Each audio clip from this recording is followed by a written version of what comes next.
Good morning, friends. It's great to be with you again today. I hope that you have had a fantastic week and have enjoyed spending time with your family, and hope you've gotten to spend some time with friends too. I'm so glad to be with you. So today, we're going to talk a little bit about a game. Have any of you ever played hide and seek? I love to play hide and seek. Well, there's two important parts of that game. One person has to hide their eyes. So they have to either close their eyes really tight and count while everyone else goes to hide. So maybe today you could play at home, and if we were all together, we could play, but we're not, so we can't really play. But if I were closing my eyes and counting to 10, and you all went to hide, if I opened my eyes, I could look for you.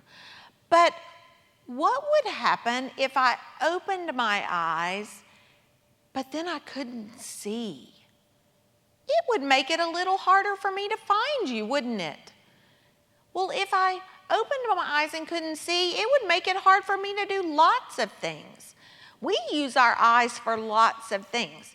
It would make it hard for me to brush my teeth. I couldn't get my toothpaste on my toothbrush very well if I couldn't see.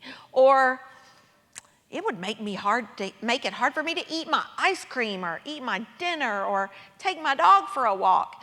It's hard if we can't see. Well, there's a story in the Bible today that we're going to hear about, and it's about a man named Paul. Sometimes we call him the Apostle Paul. And he shared a story of Jesus with lots of people. And he even wrote letters to the early churches that are in our Bibles that we read now.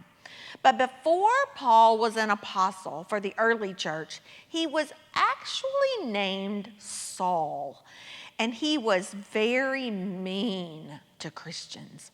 Saul traveled all around looking for people who loved and followed Jesus because he wanted to hurt them. But one day, when Saul was on his way to a place called Damascus, God came to Saul and met him with a bright flash of light. Saul fell down to the ground, and God said to him, "Saul, why do you persecute me?" Now, persecute is a big word, and it means being mean and cruel. It is me, Jesus, you are persecuting. I want you to go into the city, and you will be told what to do. Well, Saul got up, but all of a sudden he was blind. He couldn't see. So his friends helped him stumble into the city. Now in Damascus, there was a man there named Ananias, and Ananias loved Jesus. God came to Ananias and told him to find Saul and to place his hands on Saul's eyes. Well, Ananias didn't want to do it. He was afraid because he had heard about Saul and feared he would persecute him too. But Ananias listened to God, and he went to Saul and he placed his hands right on Saul's eyes. And in that moment, something like scales fell off of Saul's eyes. And when he opened them, he could see. He saw Ananias, who was no longer his enemy, but his friend. Paul realized that it was wrong of him to be cruel to those who loved Jesus. So Saul was baptized that day and began to share the stories of Jesus.